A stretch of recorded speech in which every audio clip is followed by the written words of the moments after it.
एक महिना शिल्लक असताना ग्रामीण पोलिसांना रेनकोट वाटण्याचा उपक्रम अमरावती ग्रामीण विभागाने राबविला आहे। त्यासाठी रेनकोटची किंमत पोलिसांच्या पगारातून घेणार असल्याने याबाबत पोलिसांमध्ये नाराजी व्यक्त होत आहे। एक महिना शिल्लक असताना पोलिसांना रेनकोट देण्याचा उपक्रम अमरावती ग्रामीण पोलीस विभागाने घेतला आहे।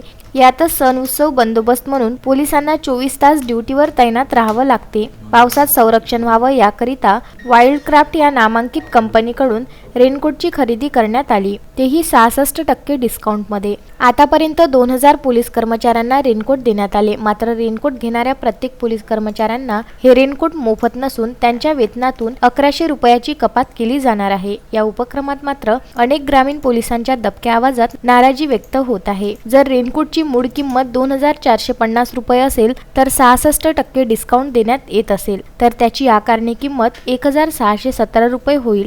मग 1100 रुपयेच का? जर रेनकोटची क्वालिटी उच्च दर्जाची असेल तर पावसाळ्यापूर्वीच कंपनीसोबत करार करून वाटप का केले नाही? पावसाळ्यात आधीच प्रत्येक पोलीस कर्मचाऱ्यांनी स्वतःच्या पैशातून रेनकोट विकत घेतले आहे। त्या रेनकोटचे काय असा प्रश्न पोलीस कर्मचाऱ्यांना पडला आहे। या रेनकोटमुळे कोरोनापासून संरक्षण होत असेल तर आधीच ही प्रक्रिया ग्रामीण पोलीस विभागाने का राबविली नाही, अशी ही चर्चा दबक्या आवाजात पोलीस करीत आहे। हा उपक्रम पूर्ण महाराष्ट्रामधील पोलीस विभागात घेतला नसून फक्त अमरावती ग्रामीण पोलीस विभागाने घेतल्याने येथील पोलिसांच्या मनात नाराजी व्यक्त केल्या जात आहे।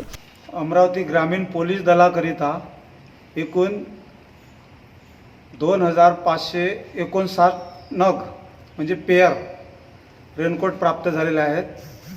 वाईल्डक्राफ्ट कंपनीचे उच्च दर्जाचे रेनकोट आहेत आणि ह्याची प्राईस प्रिंटर आहे 2449 रुपये, परंतु आपल्याला 1100 रुपयात आपण कर्मचाऱ्यांना देत आहे आणि त्यांची पगारातून कपात होणार आहे। आतापर्यंत किती आपण वाटप करण्यात आले आहे रेनकोट? आता अंदाजे तर सांगू शकतो त्यापैकी 2000 वाटप झालेले आहेत। Bureau report, Vidarbha news, Amravati.